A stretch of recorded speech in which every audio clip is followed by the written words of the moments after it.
आप सभी को मेरा प्रणाम। अपना भारत देश जापान जैसे छोटे देश से 5,000 साल पीछे है। ये बहुत जवाबदेही के साथ, बहुत जिम्मेदारी के साथ बोल रहा हूँ। अभी जब हम लोग खबर सुने थे कि हमारा जो भारत की अर्थव्यवस्था है वो जापान को पछाड़ के दुनिया में चौथे नंबर की अर्थव्यवस्था बनी, तो हमने एक दिन सोचा कि जापान के बारे में थोड़ा पढ़ा जाए, जापान के बारे में कुछ अध्ययन किया जाए। जितना मैंने पढ़ा, जितना देखा, जितना भी अध्ययन किया, चाहे वो सोशल मीडिया का सोर्स, चाहे वो गूगल का सोर्स, चाहे जीके के सोर्स से जो मैंने ढूंढ के निकाला, वो यही देखा मैंने कि जापान में जो टेक्नोलॉजी है वो दुनिया की नंबर वन टेक्नोलॉजी जापान की है। जापान में जो औसत आयु है लोगों की वो 80 टू 90 है। अब आप देखिए, सबसे ज्यादा उम्र में जापान के लोग आज भी जी रहे हैं। अपने जीवन को जीने की जो उनकी एक शैली है वो बिल्कुल प्रकृति के साथ सामंजस्य बैठा के जी रहे हैं। हमारे वहां जहाँ पर ये बात हो रही है कि हम प्रकृति के गोद में रहते हैं, सारे देवी देवता यहीं पैदा हुए, आज लोग एवरेज आयु में 60 से 70 साल के जीवन को जी रहे हैं। अब आप देखिए, दूसरा, वहां पर ट्रेन जो है आज तक कभी 1 मिनट की भी देर नहीं हुई है। सेकेंडों में अगर देर हुई है कभी, यदा कदा एक दो बार, तो पूरे रेलवे ने जापान के लोगों से माफी मांगी है।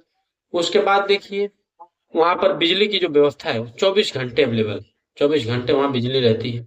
सड़क वहां पर एक नंबर, स्वास्थ्य सुविधाएं एक नंबर।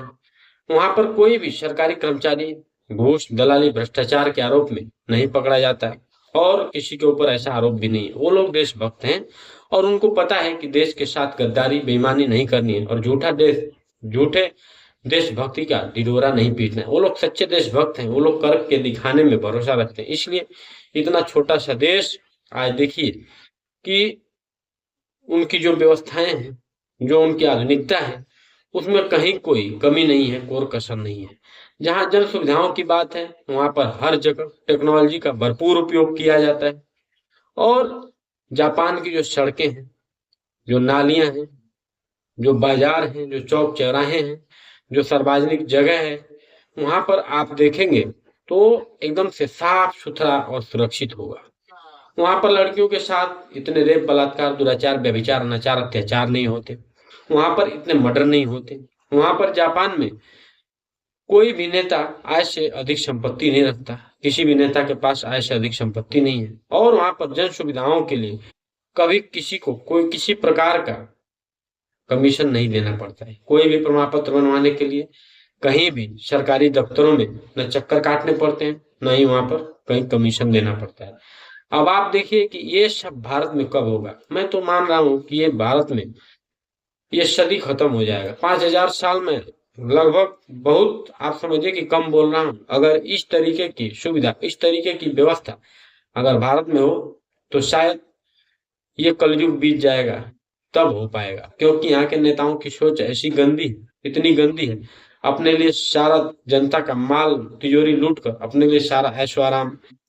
देश सेवा क्या करेंगे, अपना सेवा सर्वप्रथम करते हैं। यहाँ पर ऐसी कोई ट्रेन नहीं, कई के ट्रेन तो ऐसी हैं जो 24-24 घंटे देर चलती है। बिजली का व्यवस्था ऐसा देखिए, कभी ग्रामीण क्षेत्रों में आज भी चले जाइए, बिजली की स्थिति जो है सब सामने है आपके।